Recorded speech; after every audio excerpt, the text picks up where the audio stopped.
প্রত্যেকবার পাহাড়ে যাওয়ার সময় ভাবি যে এটাই হয়তো শেষবার পাহাড়ে যাচ্ছি, কিন্তু না, পাহাড়ে যাওয়া কখনোই শেষ হয় না। তো এবার ঈদের ছুটিতে চলে গিয়েছিলাম চন্দ্রনাথ পাহাড়। জানি চন্দ্রনাথ পাহাড়ের ভিডিওটা অনেক পরে করছি, কারণ এর থেকেও দুর্গম পাহাড় বান্দরবনের থানচিতে আমি এর আগেও অনেকবার ঘুরে এসেছি। সবাই শুরুর দিকে চন্দ্রনাথ থেকে শুরু করে, কিন্তু আমি আগে বান্দরবন থেকে শুরু করেছি। সো মনের মধ্যে কোথাও একটা খুঁতখুঁতানি রয়ে গিয়েছিল যে চন্দ্রনাথ পাহাড়ে কেন যাওয়া হলো না। তো এবার চলেই আসলাম পাহাড়ে। জার্নিটা শুরু হয় আমাদের সায়দাবাদ বাস স্ট্যান্ড থেকে। তো বাস স্ট্যান্ডে আমি আর নীল অপেক্ষা করছিলাম সাজিদের জন্য। সাজিদের আসতে এবার অনেক লেট হয়ে গেছে। তো আমার ভাই সাজিদ আসার পরে আমরা বাসে ফাইনালি উঠেই পড়লাম। তো মাদ্রাসায় কুমিল্লাতে ব্রেক দেওয়া হলো, যাত্রা বিরতি। তো এখান থেকে আমরা ফ্রেশ হয়ে আবার গাড়িতে উঠে পড়ব। আর কিছুক্ষণ পরেই বাস আমাদেরকে চন্দ্রনাথ বাজারের সামনে নামিয়ে দেয়। এই হচ্ছে চন্দ্রনাথ বাজারের ভোর 4টার ভিউ। ভোর 4টায় দিনের আলোর মতোই লাগছে। সো এখন আমরা হোটেলের উদ্দেশ্যে যাচ্ছি। এত সকালে কে আমাদেরকে হোটেল দিবে বুঝতেছি না। অবশেষে ফাইনালি হোটেল পেয়ে গেলাম। হোটেলে ব্যাগ রেখে আমরা এখন যাব চন্দ্রনাথ পাহাড়ের উদ্দেশ্যে। সো এখান থেকে হেঁটে গিয়ে সামনে থেকে সিএনজি নিব, সিএনজি থেকে ডিরেক্ট চন্দ্রনাথ পাহাড়ের নিচে যাব আমরা। আর এখান থেকেই শুরু হবে আমাদের চন্দ্রনাথ ট্রেকিং। সো হাঁটতে থাকি আমরা। শুরুর দিকে তেমন কষ্ট না হলেও ধীরে ধীরে আস্তে আস্তে কষ্টগুলো টের পাওয়া যায়। সামনের দোকানগুলোতেই ট্রেকিংয়ের জন্য লাঠি পেয়ে যাবেন। আমার কাছে লাঠি নেওয়াটা বিরক্ত লাগে, তাই আমি এবার আর কোনো লাঠিই নেইনি। চন্দ্রনাথ পাহাড়ের চূড়াতে শিব মন্দির থাকাতে এখানে বেশিরভাগই হিন্দু এখানে পুজো দিতে আসে। আর আমরা এসেছি ট্রেকিংয়ের উদ্দেশ্যে। এই খাড়া রাস্তা বেয়ে আমাদেরকে আরো উপরের দিকে উঠতে হবে। জাস্ট ভিউগুলো দেখেন চারপাশের, একদম সবুজ। কয়েকদিন আগেই নাকি বৃষ্টি হয়েছে। এসে পড়েছি গাইস পাপ মোচন করতে। আজকে আমি বাদ দিয়ে ভাই ব্লগিং করছি। আমি আজকে করছি না ব্লগিং। আর এইখান থেকে দুটো রাস্তা গিয়েছে, একটা মন্দিরের সিঁড়ির রাস্তা আর একটা হচ্ছে এই ঢালু রাস্তাটা। তো আপনারা এই ইটের রাস্তাটাই বেছে নেবেন। সো আগেই বলেছিলাম আমার এর আগে বান্দরবনে অনেকবার ট্রেকিং করা হয়েছে, যার কারণে আমার এবার আর কোনো প্যারাই হয়নি চন্দ্রনাথ পাহাড়ে উঠতে গিয়ে। আর বাকি লোকজন যারা ছিল আশেপাশে, যারাই উঠতেছিল তারাই বলতেছিল আর জীবনে নাকি কখনো চন্দ্রনাথে আসবে। আর আমি ট্রেকিংয়ে সবসময় যেটা বেশি এনজয় করি সেটা হচ্ছে পাহাড়ের ভিউগুলো। জাস্ট অসাধারণ। মানে এখান থেকে আর ফেরত আসার কোনো ইচ্ছেই করে না।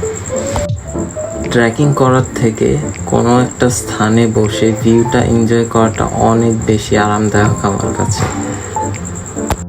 যতই বলি প্যারা লাগতেছে না, তারপরও ধীরে ধীরে কিন্তু প্যারাটা আসলেই পাওয়া যাইতেছে। যত উপরের দিকে যাচ্ছি ততই পাহাড় আরো খাড়া হয়ে উঠছে। সবাই আস্তে আস্তে ক্লান্ত হয়ে পড়ছে। আর আমি যতটুকু সময় পাচ্ছি আমার ট্যুরের বেস্ট মোমেন্টগুলো ক্যাপচার করছি। এই যে নিচে একটি কুকুর দেখছেন, কুকুরটাও কিন্তু আমাদের সাথে চন্দ্রনাথ পাহাড়ে উঠছে। একেই হয়তো বলে নিঃস্বার্থহীন ভালোবাসা। আর আমরা এখন প্রায় চন্দ্রনাথের মাঝখানে অবস্থান করছি। এখনও পাহাড়ের মাঝামাঝি স্থানে আছি। আর বেশ কিছুক্ষণ ট্রেকিং করলে আমরা একবারে চন্দ্রনাথের পাহাড়ের চূড়ায় পৌঁছে যাব।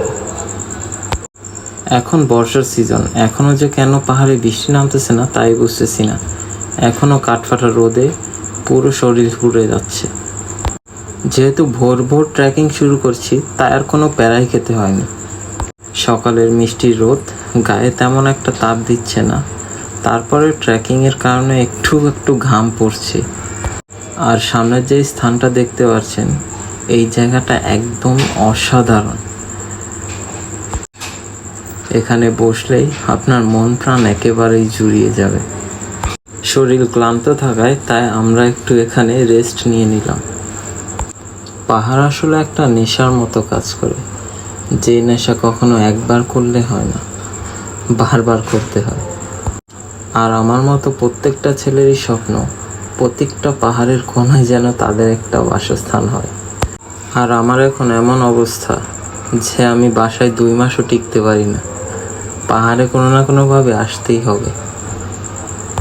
জানি না কোন জাদু বা কোন মায়ায় আমাকে এইভাবে টানে পাহাড়।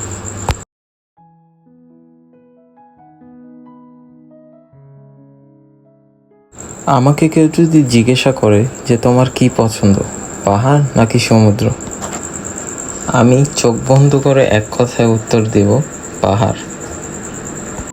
আর পাহাড়ের প্রতিটা বাঁকেই লুকিয়ে থাকে এক নতুন গল্প, জীবনটাকে এক নতুন করে পাওয়ার একটা আকাঙ্ক্ষা, একটা স্বপ্ন, যা কখনো ভাষায় প্রকাশ করা যায় না। আর আমি আমার লাইফের বিশেষ মুহূর্তগুলো সব পাহাড়েই কাটাই।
পাহাড়ের আরেকটু উঁচুতে উঠতেই দেখবেন বাদরের দল, যা সবাই একসাথে দলবদ্ধভাবে থাকে।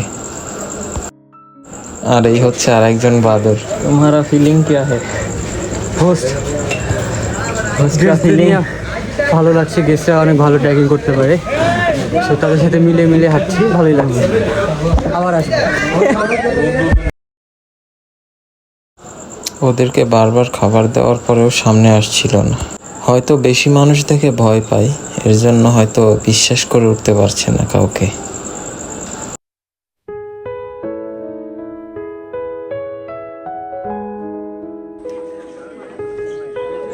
আর এটা হচ্ছে চন্দ্রনাথ পাহাড় চূড়ার ভিউ পয়েন্ট, যেটা দেখতে আসলেই অসাধারণ। সামনের ভিউগুলো একবার জাস্ট দেখেন। প্রচণ্ড গরম, যদি একটু বৃষ্টি হতো তাহলে পাহাড়ের আনন্দটা আরো দ্বিগুণ হয়ে যেত। আর এই হচ্ছে চন্দ্রনাথ পাহাড়ের পাবলিকের অবস্থা, মানুষ আর মানুষ। সবাই পাহাড়ে সামিট করার পরে একটু রেস্ট নিয়ে নিচ্ছে এখানে। আর সামনে কিছু মেঘ দেখা যাচ্ছে, হয়তো বৃষ্টি আসতেও পারে বা নাও পারে। তবে এই ট্যুরে আমি এক ফোঁটা বৃষ্টির দেখাও পাইনি।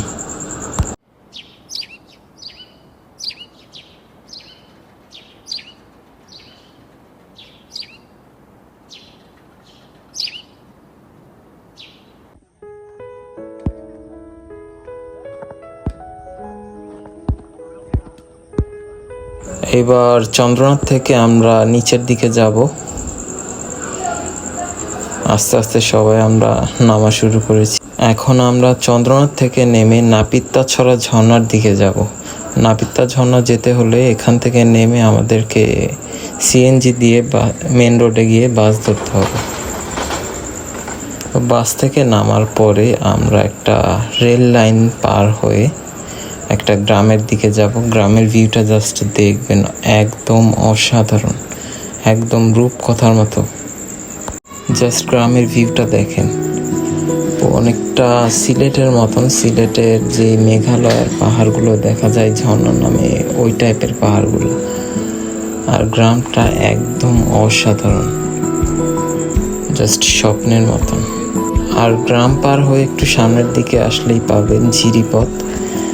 এই ঝিরিপথ পার হয়ে আমরা ধীরে ধীরে যাব নাপিতাছড়া ঝর্ণার দিকে। এখানে পাহাড়ি কিছু বাচ্চারা গোসল করছে। পানিটা হাঁটু পানির সমান, তারপরে ওদের জন্য এটাই অনেক। আর এটা হচ্ছে নাপিতাছড়ার শুরুর দিকের অংশ, ফার্স্ট যেই পার্টটা হয় সেটা। এটার উপরে আরও একটা আছে, তারপরে আরও একটা। আর এটা হচ্ছে ঝর্ণার সেকেন্ড পার্ট, যেটা আগেরটার থেকে আরও বেশি সুন্দর। এই ঝর্ণাটার পরে আরও একটা ঝিরিপথ পড়বে, যেটা মারাত্মক লেভেলের সুন্দর। আর পুরো রাস্তাটা হচ্ছে পাথরের। আর এই পাথর বেয়েই নেমে আসছে ঝিরি সব পানি। বৃষ্টি নেই, ঝিরি শুকিয়ে আসছে। ঝিরিতে তেমন একটা পানিও নেই, কিন্তু পিচ্ছিল ভালোই। আর এই ট্রায়ালটা দেখতে অনেকটা লিখিয়াং এক ঝর্ণার মতন। আমি এর আগে যখন লিখিয়াং গিয়েছিলাম তখন এরকম একটা ঝিরিপথ পেয়েছিলাম, আর এটা আসলেই অসাধারণ ছিল। আর এই হচ্ছে লাস্ট যেই ঝর্ণাটা দেখার কথা ছিল, এই হচ্ছে সেই লাস্ট ঝর্ণা। কিন্তু আমাদের ভাগ্য খারাপ, এখানে পানিই ছিল না কোনো, একদম শুকনো, অল্প কিছু পানি পড়ছে।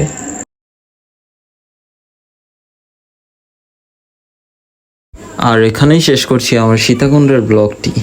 দেখা হবে নতুন কোনো ব্লগে।